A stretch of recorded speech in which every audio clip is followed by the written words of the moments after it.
अस्सलाम वालेकुम, मैं हूं मास्टर जी और इल्म फॉर एवरीवन की जानिब से ग्राफिक डिज़ाइनर कोर्स की जो सीरीज़ है वो जारी और सारी है। एडोबी इलस्ट्रेटर की हम क्लासेस ले रहे हैं। लास्ट लेसन में हमने ब्लॉक ब्रश टूल और पेंट ब्रश टूल के हवाले से काफ़ी सारी चीज़ों को सीखा। आई होप सो कि आपने उसकी प्रैक्टिस बहुत अच्छे तरीके से की होगी, because practice makes the man perfect. अगर आप प्रैक्टिस नहीं करेंगे तो कभी भी प्रोफेशनल डिजाइनर नहीं बन सकते। आज हम बात करेंगे कुछ नेक्स्ट टूल्स की, जो कि ये हैं, यहाँ पर आपको नजर आएंगे। Shaper tool, pencil tool, smooth tool, path eraser tool और जॉइंट टूल। ये कुछ छोटे टूल्स हैं लेकिन इनके इस्तेमालात बहुत बड़े बड़े हैं, क्योंकि बाज़ औक़ात छोटी छोटी जगह पर छोटे छोटे टूल बहुत बड़े बड़े काम देते हैं। तो चलें बिना वक्त को ज़ाया किए आज की इस क्लास को शुरू करते हैं।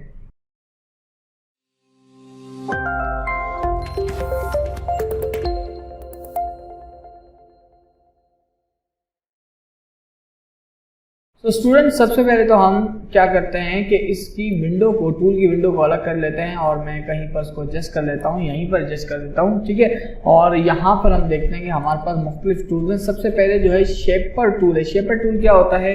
शेपर टूल आपको बेसिक शेप्स को बिल्ड करके देगा। फॉर एग्जाम्पल, अगर आपको यहाँ पे कोई रेक्टेंगल बनाना है तो आप यहाँ पर आएंगे, रेक्टेंगल बनाएंगे कुछ इस तरीके से। अगर आपने एक्लिप्स से सर्कल बनाना है तो आपने इस तरीके से करना है और इस तरह बार बार आपको यहाँ आना पड़ेगा। शेप बिल्डर टूल क्या करता है? इस काम को आसान कर देता है। आपने यहाँ से शेप बिल्डर टूल लिया और यहाँ पर कुछ रेक्टेंगल टाइप की या स्क्वायर टाइप की शेप बनाई, तो देखें उसने ऑटो आपको क्रिएट करके दे दी। इसी तरीके से आपने यहाँ से कुछ सर्कल टाइप का या क्लिप टाइप का बनाया तो उसने आपको ऑटो बना के दे दिया। अच्छा, मेक श्योर कि ये सिर्फ उन्हीं बेसिक शेप्स को बनाएगा जो इलस्ट्रेटर ने इसको डिफाइन की हैं। अगर आप खुद से कोई शेप बनाने की कोशिश करेंगे सो टू बी ऑनेस्ट ये कुछ भी नहीं करेगा। फॉर एग्जांपल, मैं अगर यहाँ पे इस तरह से कुछ करता हूँ कि भाई ये क्या बन जाएगा, तो ये कोई भी शेप नहीं है, क्योंकि ये पहले से डिफाइंड ही नहीं है। जो प्री डिफाइंड शेप्स हैं जो इलस्ट्रेटर ने इसको दिए, सिर्फ वही डिफाइन करेगा। फॉर एग्जांपल, मैं यहाँ पे एक लाइन लगाता हूँ तो ये इसने लाइन बना ली, बहुत अच्छी तरीके से बना ली, ठीक है। और अगर मैं यहाँ पे ट्राइंगल बनाने की कोशिश करता हूँ तो दैट्स इट, इसने बना ली, क्योंकि ये शेप प्री डिफाइंड है। ये सिर्फ उनको सेंस करता है, मतलब सेंसर के तौर पे ये चेक करता है। फॉर एग्जांपल, अब मैं इसको ऐसे रेक्टेंगल टाइप का कुछ बनाने की कोशिश करता हूँ तो ये देखें इसने इसको रेक्टेंगल बना लिया। स्क्वायर बनाने की कोशिश करता हूँ, इसने स्क्वायर बनाने की कोशिश कर लिया। अच्छा, रेक्टेंगल टाइप का ही बन गया। खैर, समझ में तो आपको आ गया होगा। तो ये बड़ा ही बेहतरीन टूल है जो आपके वक्त को बचाता है। बस बेहतरीन चीज़ तो ये है। हम कंट्रोल ले करके अपनी इन तमाम शेप को डिलीट करते हैं। अच्छा, एक चीज़ और रह गई। इससे बनाई जाने वाली जो शेप है उसके अंदर हम बिल्कुल उस तरीके से काम कर सकते हैं जिस तरह अपनी डिफ़ॉल्ट शेप जो हमारे पास हैं उनसे हम करते हैं, ठीक है ना। कलर वगैरह दे सकते हैं, स्ट्रोक इसका बढ़ा सकते हैं, डिज़ाइन दे सकते हैं, each and everything you can do with this. और फिर साथ ही साथ जो है इसकी जो नोड्स हैं उसके ऊपर अभी आप काम कर सकते हैं जिस तरीके से आप दूसरी शेप्स के साथ करते हैं। दैट्स इट, ठीक है। तो अब हम चलते हैं आगे हमारे पास है पेंसिल टूल। ये वाला पेंसिल टूल क्या करता है? देखिए, सबसे पहले तो जब आप इस पर डबल क्लिक करेंगे तो इसकी पेंसिल टूल की जो ऑप्शन विंडो है वो खुलेगी। यहाँ पर शेप की नहीं है, ठीक है, शेपर की नहीं है। शेपर पे डबल क्लिक किया मैंने, इसकी नहीं है, लेकिन पेंसिल पे डबल क्लिक करूँगा तो इसकी खुल जाएगी विंडो। ये हम तमाम ऑप्शन सेम ही हैं, एक जैसे होते हैं, इसलिए हम इसको ज़्यादा इस पर वक्त नहीं ज़ाया करते। लेकिन अगर आपने इसको एक्सप्लोर करना है तो आप बारी बारी इस पर चेक करके देख सकते हैं। मैं सिर्फ इसको यहाँ से स्मूथ करता हूँ क्योंकि मुझे स्मूथ पेंटिंग जो है वो ज़्यादा अच्छी लगती है। मैं स्मूथ तरीके से काम करने की कोशिश करता हूँ, तो मेरी ड्राइंग भी स्मूथ होनी चाहिए। मैंने यहाँ पे स्मूथ करके ओके कर दिया और अब जो भी मैं पेंसिल से स्केचिंग करूँगा वो स्मूथ ही होगी, ठीक है। और स्मूथ और एक्यूरेट को हम पहले डिस्कस कर चुके हैं। यहाँ से इसको मैं ब्लैक कर देता हूँ और स्ट्रोक थोड़ा सा बढ़ा देता हूँ, तो यहाँ आप देख सकते हैं आप पेंसिल से बना सकते हैं, कोई भी शेप बना सकते हैं, ठीक है। और उसके बाद आप इसके ऊपर ब्रशेस भी अप्लाई कर सकते हैं। ब्रशेस कैसे अप्लाई करेंगे हमने पिछली क्लास में पढ़ा भी है। ये रहा ब्रश और ये मेरे पास सिलेक्टेड है और मैं यहाँ पे आता हूँ और इसको सिलेक्ट कर लेता हूँ, ठीक है। इसका साइज़ थोड़ा बड़ा कर देते हैं ताकि आपको नज़र आए।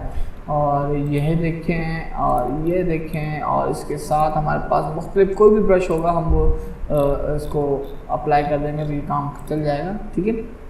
इसको कुछ अलग टाइप का ब्रश लेते हैं यार, ये सही है, ये देखें।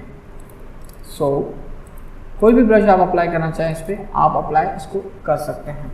ठीक है। और ये इसका एक पाथ भी क्रिएट करता है। पेंसिल टूल क्या करेगा, एक पाथ भी क्रिएट करेगा, जिस पाथ को आप अपने मन चाहे तरीके से यूज़ कर सकते हैं, जिस तरह हम दूसरे पाथ को करते हैं, ठीक है। अब इन सब को हम सेलेक्ट करके यहाँ से डिलीट कर देते हैं। अगले टूल की तरफ आते हैं। अगला टूल कौन सा है भाई, अगला टूल हमारे पास है स्मूथ टूल। स्मूथ टूल क्या करता है, देखिए हम बाजू का स्केचिंग करते हैं और कुछ आड़ी टेढ़ी शेप्स बनाते हैं, जैसे मैंने ये सारी बना दी, ठीक है। चाहे वो पेंसिल टूल हो या पेन टूल हो, देखिए मैं पेन टूल से भी कुछ ऊपर नीचे चीज़ें जो है ना मैं बना लेता हूँ ऊपर नीचे करके ऐसे, ठीक है। सो अब मेरा ये जो स्मूथ टूल है वो क्या करता है, हमारी शेप्स को और हमारी जो आउटलाइन वगैरह है उनको स्मूथ करता है। अच्छा, उसके लिए मैं एक काम करता हूँ, उसको जूम कर लेता हूँ, ठीक है, और जूम करके आपको दिखाते हैं। स्मूथ टूल को सेलेक्ट कर लेता हूँ और यहाँ पे देखें इसके ऊपर सॉरी ये देख रहे हैं आप, मैं इसके ऊपर जैसे ही फेर रहा हूँ तो ये स्मूथ होता चला जा रहा है। अच्छा, इस पर डबल क्लिक करेंगे आप, डबल क्लिक करके आप इसको स्मूथ की एक्यूरेसी भी दे सकते हैं, मतलब इसको कितना आपने इसका स्मूथ रेशियो बढ़ाना है आप उसको फुल कर लें, ओके कर लें, तो आप इसका स्मूथ रेशियो देखेंगे कि काफ़ी बेहतर हो गया है। मैं आपको यहाँ से भी दिखा दूँ, ठीक है, कोई कॉर्नर वाली जगह पे ये नहीं, ठीक है, ये देखें ये आपके कॉर्नर्स को स्मूथ कर रहा है, ठीक है। और अच्छा, इसके अलावा हम ये जो हमारा पेंसिल टूल से जो बनाया गया था पाथ, उसको भी तो देखें, ये रहा, ठीक है। और यहाँ से हम आ जाते हैं और इसको स्मूथ करने की कोशिश कर रहे हैं हम, ये स्मूथ हो गया है इस तरीके से, ठीक है। So this quite better. हम मुख्तलिफ स्केचिंग करते हैं और बाज़ वक़्त हमें स्मूथ की ज़रूरत होती है जो हम ग्रुप सिलेक्शन टूल के साथ नहीं कर सकते, तो इसके ज़रिए हम बआसानी बेहतरीन काम कर सकते हैं। सो आपको ये भी समझ में आया होगा। और अब हम चलते हैं अपने नेक्स्ट टूल की तरफ। यह है पाथ इरेजर टूल। ये हमारे पाथ को इरेज करता है। अब इसमें कोई शेप ले लेते हैं, फॉर एग्जाम्पल मैं ये ले लेता हूँ यहाँ पर, और अब इसके पाथ को हम इरेज करते हैं। देखो एक तरीका तो ये है कि आप पाथ पे सिंगल क्लिक कर दें, ये आपने सिंगल क्लिक किया तो उसने पूरे के पूरे पाथ को डिलीट कर दिया, सही है, वह अरेज कर दिया, सॉरी डिलीट नहीं अरेज कर दिया।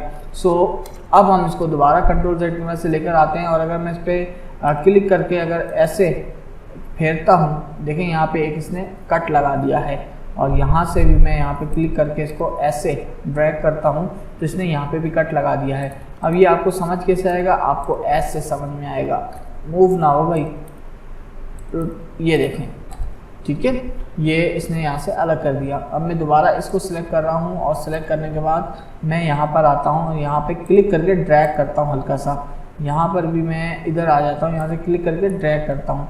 तो आप अगर गौर करें तो क्लिक एंड ड्रैग पर ये क्या कर रहा है, उस पाथ को इरेज कर रहा है, ठीक है, पर्टिकुलर हिस्से को इरेज करता है। लेकिन अगर मेरे पास कोई कंप्लीट शेप है या कंप्लीट पाथ है, जैसे ये पाथ है मेरे पास कंप्लीट, या एक शेप ही ले लेते हैं, ये वाली ले लेते हैं, ये एक कंप्लीट शेप है, इसका एक कंप्लीट पाथ है, और इस पर मैं आके सिर्फ सिंगल क्लिक करता हूँ ये, तो फिर इसने क्या किया, पूरे के पूरे ऑब्जेक्ट को, पूरे के पूरे पाथ को डिलीट कर दिया। अच्छा, यही चीज़ जब मैं यहाँ पे कर रहा हूँ, देखिए पहले इस पर भी क्लिक कर रहा था तो ये इसको डिलीट कर रहा था, लेकिन अब मैं जब इस पर क्लिक करता हूँ तो क्या इसको डिलीट कर रहा है, नहीं कर रहा। क्यों नहीं कर रहा, क्योंकि इसका पाथ जो है हम पहले ही इरेज कर चुके हैं, और इरेज करने की वजह से इसका पाथ का जो एक सर्कल है ना वो कंप्लीट नहीं हुआ हुआ। यहाँ से देखें ये सब कट हुआ हुआ है, तो ये कंप्लीट पाथ नहीं हुआ हुआ, इसलिए अब ये इसको डिलीट नहीं कर रहा या मुकम्मल तौर पे अरेज नहीं कर रहा, बस इसके अब पीसीज बना रहा है, कट बना रहा है, ठीक है। सो मेरे ख्याल में आपको ये भी समझ में आया होगा। यहाँ पर भी जब आप डबल क्लिक करेंगे तो इसके कोई ऑप्शन नहीं है, स्मूथ वाले के मैंने आपको बता दिए हैं। अब हम अगले टूल्स की तरफ चलते हैं जो कि है ज्वाइन टूल। ज्वाइन टूल भी बहुत अच्छा है और आपको मुख्तलिफ़ किस्म के कट्स को ज्वाइन करने के काम आता है। मैं यहाँ पे स्क्रीन क्लियर कर रहा हूँ और कुछ बना लेते हैं यहाँ पर। फॉर एग्जांपल मैं एक ये कर लेता हूँ और ये कर लेता हूँ, ये कर लेता हूँ, और क्या कर लें, ऐसे कर लेता हूँ, ठीक है, हाँ ठीक है। और अब मैं क्या करता हूँ कि मैं इन दोनों को ऐसे सेलेक्ट कर लेता हूँ अपने इनसे, ये ठीक है, इन दोनों को मैंने सेलेक्ट किया। यहाँ से मैं आ गया ज्वाइन टूल के ऊपर। ज्वाइन टूल के ऊपर आने के बाद मैंने ऐसे कर दिया, तो देखिए इसने क्या किया, इन दोनों को ज्वाइन कर दिया। ये देखना, ये चीज़, ठीक है जी, समझ में आ रही है आपको। सो अब दोबारा इसको हम करते हैं। देखो ये वाला अलग है और ये वाला पाथ अलग है, ये दोनों पाथ अलग हैं, ठीक है, मैं इनको अलग अलग ही कर देता हूँ भाई, ये इधर ले आता हूँ और ये वाला, ये दोनों पाथ अलग अलग हैं, इन दोनों को मैं सिलेक्ट कर रहा हूँ। सिलेक्ट करने के बाद यहाँ से सिलेक्ट करते हैं ना यार, ये इन एंकर को सिलेक्ट करते हैं और यहाँ से आके मैंने ज्वाइन टूल की मदद से क्लिक किया तो ये देखें ये ज्वाइन हो गया, ठीक है। और अब मैं इनको यहाँ पे लेकर आता हूँ, तो अगर आप गौर करेंगे कि ये वाला हिस्सा अलग है और ये ऊपर वाला हिस्सा अलग है, लेकिन जब मैं अपने डायरेक्ट सिलेक्शन टूल्स को इस तरह से सिलेक्ट करता हूँ, इन दोनों एंकर को सिलेक्ट किया और यहाँ पे ये देखें इसने क्या कर दिया, इसको ज्वाइन कर दिया। इसी तरीके से दोबारा डायरेक्ट सिलेक्शन टूल के ज़रिए इन दोनों एंकर को मैंने सिलेक्ट किया और यहाँ पर क्लिक कर दिया, तो इस तरीके से इसने इन दोनों को ज्वाइन कर दिया।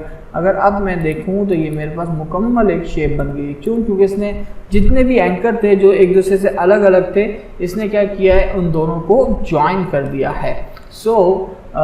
ये छोटे छोटे से टूल्स हैं और हमारे प्रोजेक्ट के अंदर ये एक बहुत ही अहम किरदार अदा करते हैं। जब हम मुख्तलिफ किस्म के प्रोजेक्ट बनाते हैं तो वहाँ पे बहुत ज़्यादा मददगार साबित होते हैं। अच्छा, बाज़ स्टूडेंट्स के मेरे पास जो है वो मैसेजेस भी आए हैं, ईमेल्स भी कुछ आई हैं और वो ये कहते हैं कि सर आप जो है ना वो यही कहते हैं कि ये छोटे छोटे टूल्स हैं और ये बहुत कारआमद साबित होते हैं, लेकिन किन जगहों पे कारआमद साबित होते हैं वो प्रैक्टिकली हमें करके तो बताएं।